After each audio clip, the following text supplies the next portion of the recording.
Welcome to Module 4 of the No-Code Blueprint, How to Design a User Interface. So this module is going to focus on some best practice principles to design a really good interface, and the sorts of things we're going to cover off, as you see on the contents there, are using key drivers such as simplicity, efficiency, logic, all of those sorts of things. So we did touch previously in the previous module on the user interface, and in this module we're going to dive down into a lot more detail. So let's start off with some of the basics and think about simplicity. So take a look at the two screen grabs you can see on the screen here. Looking at these, which do you prefer and which do you think it would be easier to use? And also list your reasons why. A good UI should be as simple as possible while still looking good, of course. Apple is very good at doing this. And as you can see in the examples here, the one on the left is SAP, an accounting and ERP solution. Clearly, there is a need to capture and display a lot of data, but it's totally non-intuitive. You know, what is the difference between the tabs Sales Org 1, Sales Org 2, and some of the hidden tabs you can't see? Compare this to the one on the bottom right, which is an application called Float, which is used for project management. A lot more easier to understand and to navigate. So in terms of trying to keep a user interface simple, here are some of the key things to think about when you are designing your user interface. So first, keep it clean and uncluttered. Use plenty of white space and avoid using too many colors, fonts, and design elements. So on the previous one, the one that looked a little bit easier in the eye did have multiple colors, but there was a real purpose here, and that was to demonstrate to make it clear, you know, which people were on which project. So it was done with purpose and intent. But, you know, don't use colors and multiple fonts just for the sake of it. Second, use familiar design patterns. You know, people are more likely to feel comfortable using your software if it follows design patterns they are familiar with. Apple is a really good example of this, and if you look at any software that Apple creates natively, you'll see that consistency and ease of use. Third, make the user interface easy to navigate. Use clear and intuitive headings, menus, and buttons to help your users find their way around the software. Next, and point number 4, is to test your design with real users. So sitting and designing the UI yourself, it might seem intuitive, it might be easy for you to use and find your way around, but user testing can really help you identify any confusing or hard to use elements of your design, so you can then go and make improvements before releasing the software to a bigger group. And finally, be consistent. So use the same design elements, the same layouts, and the same language throughout the software to help users feel at home and know what to expect. So for example, on one screen, don't use the term customer, and then on another use the term client. You need to be consistent with language as well, and obviously some of the design elements. Right, next you need to think about efficiency, and to design an efficient user interface, you need to consider the goals of your users. So what is it they're trying to achieve and how you can make this easy using the UI that you are designing. So think very carefully about what you are expecting the user to do. For example, don't ask them for their first name, their last name, and their full name. You can work out the full name yourself programmatically. In fact, if you don't need the surname, don't even ask for the surname. So just a way to make sure that the user can efficiently input stuff into the UI, but also can efficiently get stuff out of the UI. Next is thinking about the logic embedded in your user interface, and this needs to be well thought out. So the UI should flow and the journey the user takes should be consistent with the task they're trying to complete. So where you are expecting a user to enter information, for example, think about going left to right or top to bottom, but don't kind of jump and zigzag around the place, because that's not the kind of way we do things. Obviously, if you are developing your software for alphabets or languages that read from right to left, you'll need to factor that in, because that's going to be different from the left to right approach that we typically take. And components of the user interface should make sense. For example, an OK button should be green and a cancel one should be red, not the other way around. Now, it seems like a very simple example, but trust me, and you'll see an example later, I've seen those sorts of things in the real world. Remember that your UI is not only a tool to get input from the user, as I said before, but also a way to provide feedback. And this means that at any time, the user should be able to see what part of the UI they are busy with. So make sure that the cursor doesn't get lost and they don't know where they are on the screen, or that the mouse pointer is hidden. Also, you'll need to provide the user with some form of feedback when they complete something. For example, when a user adds a new contact and clicks save, they should receive some form of feedback saying that the contact has been successfully saved, if in fact that is the case. Now, obviously, having a message pop up every time is not the best and most efficient way to do it, but you can display a green checkbox somewhere, on the menu. There's various ways of doing this and providing this non-intrusive kind of feedback. As previously mentioned, feedback can be visual, it can be audible or haptic, and in fact a combination of the above. So, it could ping a sound when there's a success or the record is saved. So think about using all of those approaches at your disposal. Next is accessibility. So your user interface should also consider users who might have poor eyesight or hearing. You shouldn't use fonts that are too small or colors that aren't properly contrasted. So a good example of this, and I see this a lot on sort of food preparation instructions, you'll have a darker blue background with light blue text, and especially as your eyes get a bit weaker, it becomes incredibly difficult to read that text just because the colors don't contrast enough. You may also need to introduce accessibility settings so that users can adapt the UI to their abilities, be that larger fonts, louder noises, or contrasting colors, for example, where people may be colorblind. Next, think about error handling, and this is a great example for highlighting that. These are real world examples. As I said, think about the logic you embed, green for good, red for bad. If I look at the first example here from Microsoft Word, it tells me an error has occurred, catastrophic failure. Now, catastrophic failure for me is like the world ending. Microsoft Word crashing probably isn't, but it doesn't even tell you about the nature of the error. The next one, this is a beautiful one.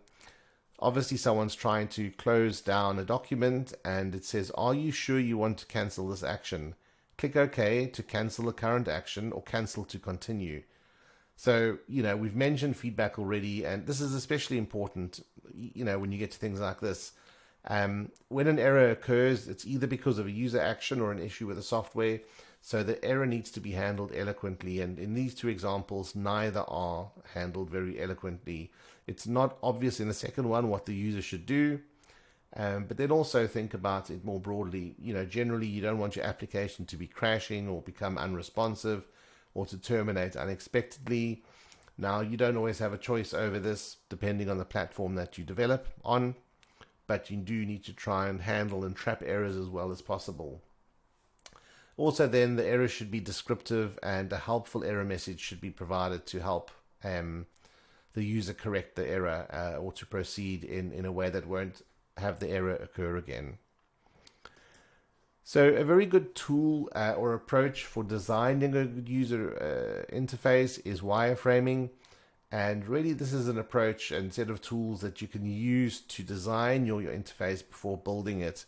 So essentially, you'll create a non-detailed version for each screen using some software such as Figma, Balsamiq, or Adobe XD. You can also use tools like Miro. And these designs can then be tested on users to get their feedback before building the UI. Now, depending on the no-code tool that you're using, it would be as quick to build the UI in your no-code tool as doing it in a wireframing tool. So you'd probably just do that in the first instance. For example, if you're using something like Glide, then building a UI is really quick. However, a platform like Bubble is a little more challenging and it may be quicker to knock up a wireframe, even using PowerPoint, for example. Now, Generally, what a lot of professionals do is to do a low fidelity wireframe, like the examples you can see here. And once they've tweaked that and got the broad design right, they then move to a high fidelity version where you use a tool like Figma and it looks like the final product. It's great to test and to also advertise your software, for example, so you can show screen grabs of what your software might look like before actually building it. But it does involve a lot of effort to build those high fidelity versions. So what I would do is stick to the low fidelity versions like the examples you see here. And it also makes it easy, once having tested that user experience or that user interface, to then build it, because you don't have to make things up as you go. You've almost got your steps, you've got your design in front of you, and you can follow those steps to design, or actually to build a good user interface. Next, you want to be thinking about your typography or the sort of fonts you're using. So the key things here to consider, are using a font size between 15 and 25 pixels for body text. Use really big font sizes for headlines. Use line spacing of between 120 and 150% of the font size. It becomes really difficult when you have a lot of font to read and the lines are close to each other. Think about doing not more than 45 to 90 characters per line. Use good fonts. Don't use Comic Sans, please. Never, ever, ever, ever do that. And there are also some other horrible fonts that you should never use. There is a resource at the end of this module, which is Google Fonts. You can go and browse those. You can type up sentences and those sorts of things and see what they look like in different fonts before you implement those. Choose a font that reflects the look and feel you want for your website or application. So I kind of said never use Comic Sans, but perhaps if you're developing an app for children or a website for children, and it's got a funny thing like a clown at a circus, you could use that font. It's probably going to land better than Times New Roman. But if you're developing a business application, don't use a finicky font or something that looks handwritten, because it's not going to reflect the look and feel that you're asking for or wanting out of your product. And quite importantly, try and use only one font. I have used two in this presentation, one for headings and one for content. But I think when you're designing an application, just be careful, because that's slightly different than a slide deck.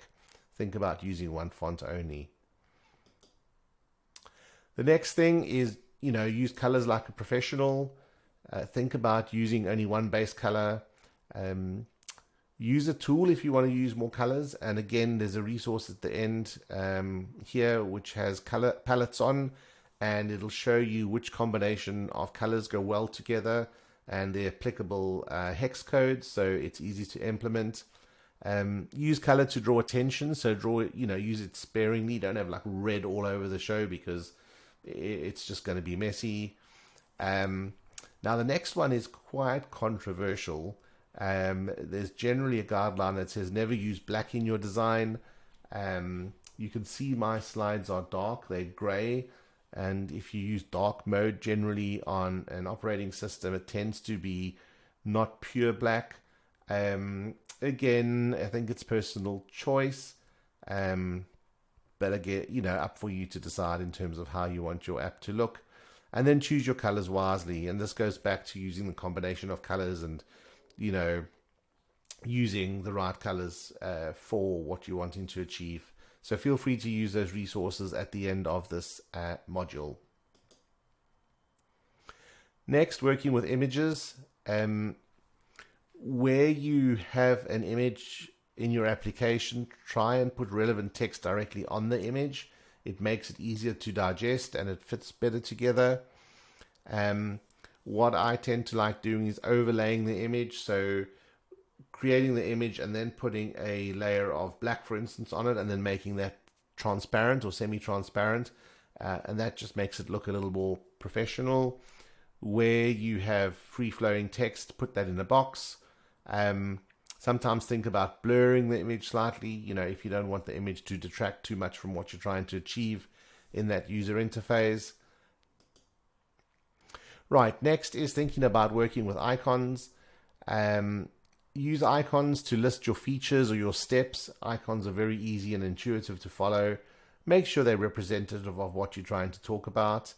You can use icons for actions and links. So a link to a different page, a link to create an action like a save or save as. Icons should be recognizable. So to the bit I said in the first point, label your icons because sometimes you may choose an icon that is abstract from what you're trying to communicate, and the label kind of backs that up. Icons, however, shouldn't take center stage. They should be part of your design, but not the design in its entirety. And you can also use icon fonts whenever possible because these are easier to render rather than being saved as images or scalable vector graphics. So just some good design principles there in terms of how to work with icons. When it comes to spacing and layout, then 6 key things to think about here, and that is putting white space between your elements. So making sure that the stuff's not too bunched and there's lots of white space. It makes the interface look clean. Put white space between your groups of elements. So going back to the example you saw on one of the earlier slides, there's separate sections for capturing different bits of detail in that SAP application, but they're kind of all bunched together. There's no real logical separation between those groups. If you're building a website, put white space between the sections, whether it's just a general website or a landing page. And then think carefully about where you want your audience to look first. So if they're opening up a screen to create a new customer record, you probably want them focusing on the customer name first and not focusing somewhere, customer telephone number or address. So think about where you want them to aim their attention when they first get to that part of the user interface. Make sure you establish a flow that corresponds to your content's message. So again, whether it's following a logical sequence in terms of capturing customer data, for example, or whether you're providing feedback to a user and a set of instructions, make sure that that flow corresponds to what you're trying to get across. And then also make sure, again, to use white space to build that flow more effectively. So in summary then, a lot of your content will probably be text. So good typography is a key element to making a good looking application or website. Images are getting more and more important in design. So choosing great images and putting text on them is an essential part of your work. Also think about how you use stock images, because those do sometimes jump out as being stock images. Icons are a good way of setting a friendly tone for your website, but use them carefully. The adequate use of white space makes a website or application look professionally designed. So use it a lot, but in the correct way. Build your layout by defining the visual hierarchy of your content or what you're trying to achieve in a particular part of the UI. White space also plays an important role in this. Then, your application should be designed in a way that ensures that both the user and you as an application developer achieve your goals. And this together is the user experience. And then finally, it's very important that you get inspired by looking at some well-designed applications from other designers. So look at some of the stuff out there, expand on those examples I shared earlier. Look to see what resonates with you, what you find easy to use and visually appealing. Look at what you don't like, so you kind of know what the opposite side or the other side of that coin looks like. So do some research up front and get some design ideas. Now the resources that I mentioned, there's 4 that I've made available here, and the links will be available as part of this module. Number 1 is a user interface design checklist. Now this is a fantastic website. It allows you not only to design UIs, it's got checklists for everything related to UIs. So, the best way to design a list, the best way to design a text box. So really good stuff there. Resources 2 and 4 are all about colors. So you can see, for example, the gradient hunt one predefine some good gradients to use. So you'll see, for example, on my slides, I've got a gradient down the side here. Gradient Hunt provides exactly those. And then Google Fonts, as I mentioned, that's also available to help you choose the right font. And finally, as I mentioned, color palettes show you a way of using colors in a complementary way. So that's it for this module. It's been a lot to take in, so feel free to come back and look at this again. Take a look at those resources on the web. They are really good, and I look forward to seeing you in the next module.